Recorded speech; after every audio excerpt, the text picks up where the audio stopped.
दिल्ली सिख गुरुद्वारा प्रबंधक कमेटी के प्रधान हरमीत सिंह कालका ते जनरल सकत्तर जगदीप सिंह कालों ने अहम प्रेस कॉन्फ्रेंस की, जिस दौरान उन्होंने विरोधियों उत्ते तिखे शब्द वार किए। उन्होंने बीते दिन श्रोमणी अकाली दल बादल के आगू परमजीत सिंह सरना वालों दिल्ली सिख गुरुद्वारा प्रबंधक कमेटी अधीन गुरुद्वारा प्रबंधां ते विदਿਅਕ अदारां के प्रबंधां नूं लैके कीते वड्डे दाअविਆਂ की पोल खोलण का दावा किया ਅਤੇ कई अंकड़े संगत के सामने जारी किए। सरदार परमजीत सिंह सरना ने एक प्रैस कॉन्फ्रेंस करके दिल्ली सिख गुरुद्वारा प्रबंधक कमेटी के उत्ते सवाल भी किए हैं और संगतां नूं गुमराह भी किया। अज खास तौर पर उसका स्पष्टीकरण देने उसे तुहानूं सारिआं नूं इत्थे तकलीफ देती है और जिहड़ी 22 तरीक नूं एग्जैक्टिव की मीटिंग हुई सी उहदे बारे भी तुहाडे नाल जरूर असीं चर्चा करना चाहांगे, क्योंकि कल सरना साहब ने बड़ा ठोक के गल की जी कि जिहड़ा 311 करोड़ रुपए की जिहड़ी देनदारी इन्हां दे सिर ते खड़ी हो गई, कर्जे च डबोता। मैं तुहाडी ध्यान दे विच लियाना चाहता कि ये वो देनदारी है जिहड़ी अगे आने वाले समय दे विच कोर्टां दे राही सानूं स्टाफ नूं देनी पैनी है और ये उन्हां दा हक बनदा है जिहनूं सरदार परमजीत सिंह सरना ने अपने समय तो लिंगर ऑन करते करते स्कूलों का बेड़ा गर्क किया। मैं लफ्ज़ इस करके खास तौर पर कर रहा क्योंकि मेरी इन्नियां सिरमौर जथेबंदियां ने, इन्नी सिरमौर संस्थावां ने, मगर एक करन वाले बंदियां ने जो उसका हाल किया।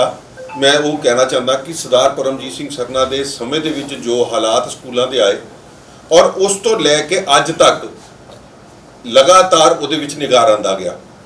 उन्होंने कल गल की जी कि साडे कोलों सानूं ये कमेटी छड्ड देन, असीं ये स्कूल संभाल लांगे। मैं अज याद दिवाना चाहता सरदार परमजीत सिंह सरना नूं कि 2013 दे विच जिस वक्त संगत ने नकार के तुहानूं घरां दे विच बिठाता सी, उस दिन जिस वक्त एक कमेटी आई उस दिन 7-7 महीने दीयां तनख्वाहां 5-5 6-6 स्कूलों के विच दी बकायदा बैठिया सी।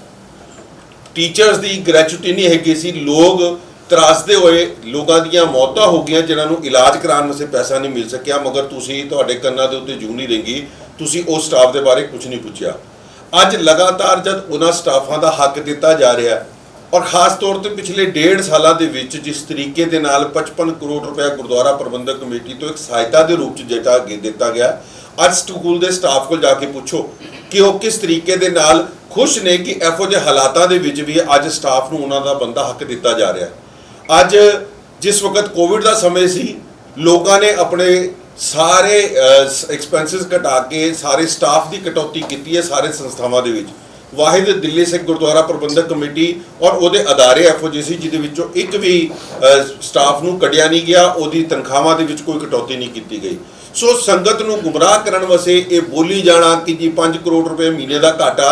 उस दिन अपनी रिपोर्ट दे विच जब 22 तरीक नूं मीटिंग हुई, सरदार जगदीप सिंह जी कालो साहब ने अपनी रिपोर्ट पढ़ के दसी है कि ये वो एक्सपेंसिस ने आने वाले जेड़े 7th पे ते सानू लगने ने, इनू हुण तुसीं घाटे की शेप देन लग पवो या जो मर्जी कर लो। मगर सरना साहब तुहाडे बारे दुनिया नूं पता है कि किस तरीके दे नाल तुहाडे प्रबंध दे विच स्कूलों दे विच निगार आया।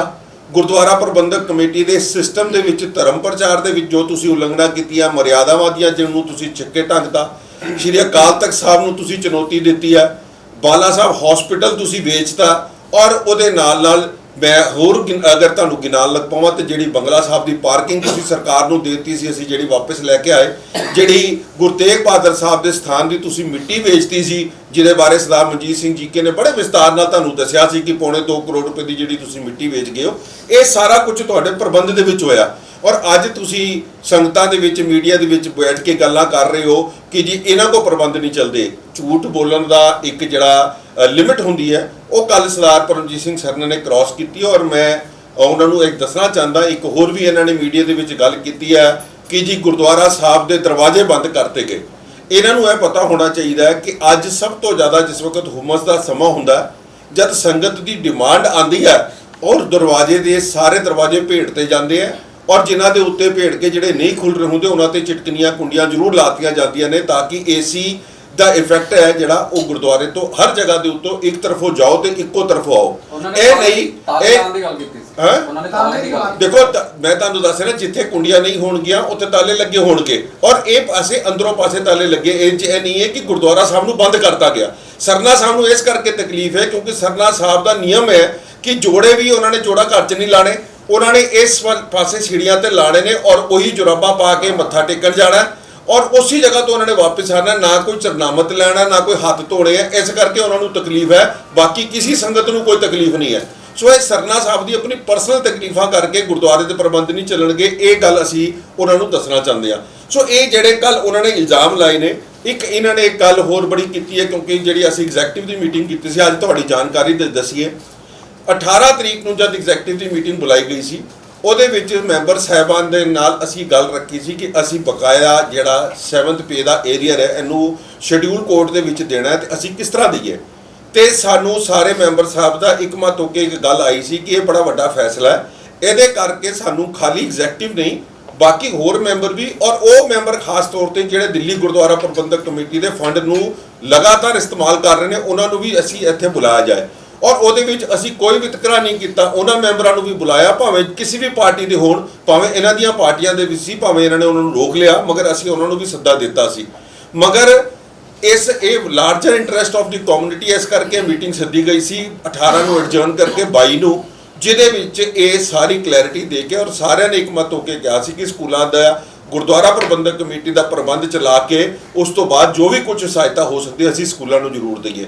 ਸੋ ਇਸ ਤਰੀਕੇ ਦੇ ਨਾਲ ਇਸ ਢੰਗ ਨਾਲ ਜਿਹੜੀ ਕਮੇਟੀ ਚੱਲ ਰਹੀ ਹੈ ਉਹਦੇ ਉੱਤੇ ਬਾਰ-ਬਾਰ, ਕਿਉਂਕਿ ਸਰਨਾ ਸਾਹਿਬ ਨੂੰ ਇਹ ਵਾਰਾ ਨਹੀਂ ਖਾਂਦਾ ਕਿ ਕਦੀ ਵੀ ਕੋਈ ਚੀਜ਼, ਕਿਉਂਕਿ ਜਦ ਉਹ ਆਪਣਾ ਪ੍ਰਬੰਧ ਵੀ ਚਲਾਉਂਦੇ ਸੀ ਤਾਂ ਵੀ ਉਹ ਹਮੇਸ਼ਾ ਸੰਗਤ ਦੇ ਨਾਲ ਟਕਰਾਵ 'ਚ ਰਹੇ ਹੈ, ਅਕਾਲ ਤਖਤ ਦੇ ਨਾਲ ਟਕਰਾਵ 'ਚ ਰਹੇ ਤੇ ਉਹ ਵੀ ਚਾਹੁੰਦੇ ਨੇ ਕਿ ਹੁਣ ਦਿੱਲੀ ਕਮੇਟੀ ਦੇ ਵਿੱਚ ਇਹ ਸੁਖਾਵਾ ਮਾਹੌਲ ਕਿਉਂ ਹੈ, ਅੱਜ ਲੋਕਾਂ ਦੀ ਸੰਗਤ ਦੇ ਕੰਮ ਕਿਉਂ ਹੋ ਰਹੇ ਨੇ, ਅੱਜ ਸੰਗਤ ਕਿਸ ਤਰੀਕੇ ਦੇ ਨਾਲ ਇੱਥੋਂ ਲਾਹਰ ਲੈ ਰਹੀ ਹੈ, ਉਹ ਇਹ ਚੀਜ਼ਾਂ ਉਹਨਾਂ ਕੋਲ ਬਰਦਾਸ਼ਤ ਨਹੀਂ ਨੇ। ਇਸ ਕਰਕੇ ਇਹ ਸਾਰੇ ਕੰਮ ਹੋਣੇ ਸ਼ੁਰੂ ਹੋ ਗਏ।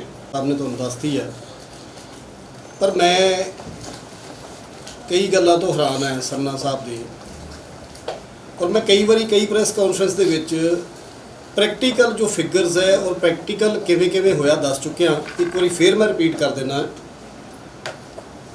कि सारा जिहड़ा इशू बनिया वो 6 सेंट्रल पे कमीशन 6 CPC जिहड़ा सी उस दे करके स्कूलों की जिहड़ी फंड है वो वधदे गए देनदारियां वधियां गईयां। और ये शुरू कदों होया 2006 दे विच 2006 दे विच 6 CPC जिहड़ा एप्लीकेबल होया और 2008 दे विच नोटिफिकेशन गवर्नमेंट वालों कड्ढी गई जिहदे विच ये कहा गया कि ये एप्लीकेबल होना है और 2 साल जिहड़े 2006 तो 2008 तक दे एरियर्स ने ਉਹਦੀ ਫੀਸ ਤੁਸੀਂ ਸਰਨਾ ਸਾਹਿਬ ਨੂੰ ਉਸ ਸਮੇਂ ਕਮੇਟੀ ਨੂੰ ਇਜਾਜ਼ਤ ਦੇ ਦਿੱਤੀ ਗਈ ਕਿ ਤੁਸੀਂ ਫੀਸ ਵਧਾ ਸਕਦੇ ਹੋ।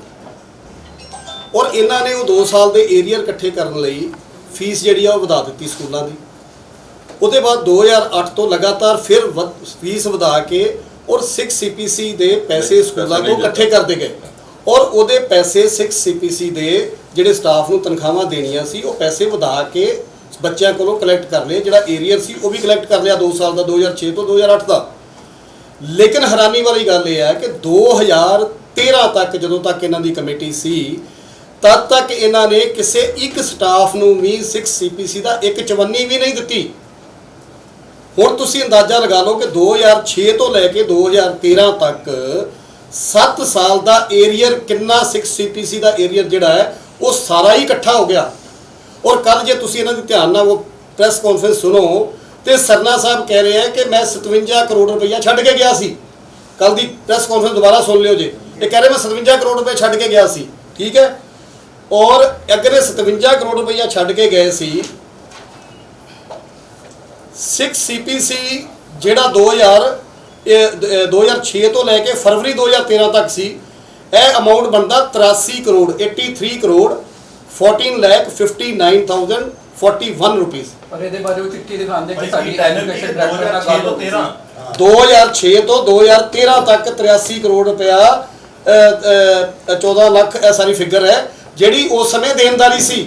ਹੁਣ 1 ਮਿੰਟ ਪਹਿਲੇ ਪੂਰੀ ਗੱਲ ਕਰਨ ਦਿਓ ਨਾ। ਹੁਣ ਇਹ ਕਹਿ ਰਹੇ ਕਿ ਮੈਂ 57 ਕਰੋੜ ਛੱਡ ਕੇ ਗਿਆ ਸੀ। ਬਈ ਜੇ ਤੁਸੀਂ 57 ਕਰੋੜ ਛੱਡ ਕੇ ਗਏ ਸੀ ਤੇ 83 ਕਰੋੜ ਤੁਹਾਡੀ ਦੇਣਦਾਰੀ ਸੀ, ਤੁਸੀਂ ਸਟਾਫ ਦਾ ਹੱਕ ਕਿਉਂ ਮਾਰਿਆ? ਤੁਸੀਂ ਸਟਾਫ ਦਾ ਹੱਕ ਕਿਉਂ ਰੋਕਿਆ? ਪੈਸੇ ਫੀਸਾਂ ਲੈ ਕੇ ਤੁਸੀਂ 6 CPC ਸਟਾਫ ਨੂੰ ਕਿਉਂ ਨਹੀਂ ਦਿੱਤਾ? ਸਟਾਫ ਰੋਂਦਾ ਰਿਹਾ, ਸਟਾਫ ਤੁਹਾਡੇ ਘਰ ਆ ਕੇ ਬੇਨਤੀਆਂ ਕਰਦਾ ਰਿਹਾ ਕਿ ਸਾਡੇ ਬੱਚੇ ਬਿਮਾਰ ਹੈ, ਸਾਨੂੰ ਆਪਣੇ ਘਰ ਪੇਮੈਂਟ ਚਾਹੀਦੀ ਆ। ਸਟਾਫ ਦੀ ਡੈਥ ਹੋ ਗਈ, ਕਈ ਸਟਾਫ ਦੀ ਡੈਥ ਹੋ ਗਈ, ਇਸ ਚੱਕਰ ਤੇ ਤੁਸੀਂ 6 CPC ਨਹੀਂ ਦਿੱਤਾ। ਤੁਸੀਂ ਬੈਂਕ 'ਚ 57 ਕਰੋੜ ਰੱਖ ਕੇ ਕੀ, ਪੁੱਛੋ ਨਾ, ਮੀਡੀਆ ਪੁੱਛੇ ਉਹਨਾਂ ਨੂੰ ਕਿ ਤੁਸੀਂ ਬੈਂਕ 'ਚ ਰੱਖ ਕੇ ਕੀ ਕਰਦੇ ਸੀ, 83 ਕਰੋੜ ਦੇਣਦਾਰੀ ਕਿਉਂ ਨਹੀਂ ਦਿੱਤੀ। 2013 ਦੀ ਇਲੈਕਸ਼ਨ ਆਈ ਤੇ ਤੁਸੀਂ ਚਿੱਠੀ ਦਿਖਾਤੀ, ਲੇਕਿਨ ਉਸ ਤੋਂ ਪਹਿਲਾਂ 2006 ਤੋਂ 2013 ਦਾ ਕੀ ਕਰ ਰਹੇ ਸੀ ਤੁਸੀਂ? ਤਾਂ ਤੁਹਾਡੇ ਕੋਲ ਐਜੂਕੇਸ਼ਨ ਦੀ ਚਿੱਠੀ ਕਿਉਂ ਨਾ ਆਈ? ਉਹ ਤਾਂ ਤੁਹਾਡੀ ਆਪਣੀ ਘਰ ਦੀ ਸਰਕਾਰ ਸੀ, ਤੁਸੀਂ ਜੋ ਮਰਜ਼ੀ ਚਿੱਠੀ ਕਢਵਾ ਲਓਗੇ। ਕਾਂਗਰਸ ਦੇ ਨਾਲ ਤੁਹਾਡੇ ਹੈਂਡ ਇਨ ਗਲਵ ਸੀ ਤੁਸੀਂ। ਜਦੋਂ ਇਲੈਕਸ਼ਨ ਦਾ ਟਾਈਮ ਆਇਆ ਤੁਸੀਂ ਚਿੱਠੀ ਕਢਾਤੀ ਕਿ ਹੁਣ ਅਸੀਂ ਆਵਾਂਗੇ ਫਿਰ ਦਿਆਂਗੇ, ਪਰ ਤੁਸੀਂ ਦਿੱਤਾ ਕਿਉਂ ਨਹੀਂ? ਜਿਹੜਾ ਤੁਸੀਂ ਬੈਂਕ 'ਚ ਰੱਖ ਕੇ ਬੈਠੇ ਰਹੇ, ਕਿਉਂ ਨਹੀਂ ਦਿੱਤਾ ਸਟਾਫ ਨੂੰ? ਇਹਦਾ ਸਵਾਲ ਤੇ ਇਹ ਆ। ਔਰ ਫਿਰ ਫਿਗਰ ਬਣੀ 83 ਕਰੋੜ, ਤੁਸੀਂ ਖੁਦ ਐਕਸੈਪਟ ਕਰ ਰਹੇ ਹੋ ਕਿ ਮੈਂ 57 ਕਰੋੜ ਛੱਡ ਕੇ ਗਿਆ। 2006 ਦਾ ਅਜੇ ਤੱਕ ਏਰੀਅਰ ਬਾਕੀ ਹੈ, ਜਿਹੜਾ ਹੁਣ ਅਸੀਂ ਦੇ ਰਹੇ ਹਾਂ। ਅਸੀਂ ਜਿਹੜੇ ਜਿੰਨੇ ਕੇਸ ਹੋਏ ਸੀ ਉਹ ਸਾਰਿਆਂ ਨੂੰ ਦੇ ਦਿੱਤਾ। ਜਿਹੜੇ ਨਾਨ ਪਟੀਸ਼ਨਰ ਸੀ ਉਹਨਾਂ ਨੂੰ ਹੁਣ ਅਸੀਂ ਆਪਣੇ ਵੱਲੋਂ ਦੇ ਰਹੇ ਹਾਂ। ਉਹਨਾਂ ਨੇ ਕੇਸ ਨਹੀਂ ਪਾਏ ਸੀ, ਉਹਨਾਂ ਦਾ ਧੰਨਵਾਦ ਕਰਦੇ ਹਾਂ ਸਟਾਫ ਦਾ ਕਿ ਉਹਨਾਂ ਨੇ 2006 ਤੋਂ ਅੱਜ ਤੱਕ ਇੰਤਜ਼ਾਰ ਕੀਤਾ ਹੈ। ਲੇਕਿਨ ਅਸੀਂ ਪਿਛਲੇ 4-5 ਮਹੀਨੇ ਤੋਂ ਲਗਾਤਾਰ ਉਹਦੀਆਂ ਕਿਸ਼ਤਾਂ ਬਣਾ ਕੇ 6 CPC ਏਰੀਅਰ ਦੇ ਰਹੇ ਹਾਂ ਸਟਾਫ ਦਾ, ਜਿਹੜੇ ਨਾਨ ਪਟੀਸ਼ਨਰ ਵੀ ਆ, ਕਿਉਂਕਿ ਅਸੀਂ ਸਾਰਿਆਂ ਦੇ ਨਾਲ ਇੱਕੋ ਜਿਹਾ ਵਰਤਾਓ ਕਰਨਾ ਚਾਹੁੰਦੇ। ਇਹ ਨਹੀਂ ਕਿ ਜੋ ਕੋਰਟ ਚਲਾ ਗਿਆ ਉਹਨੂੰ ਅਲੱਗ ਦੇ ਦਿਓ, ਦੂਜੇ ਨੂੰ ਨਹੀਂ। ਸਾਰੇ ਸਾਡੇ ਵਾਸਤੇ ਬਰਾਬਰ ਹੈ।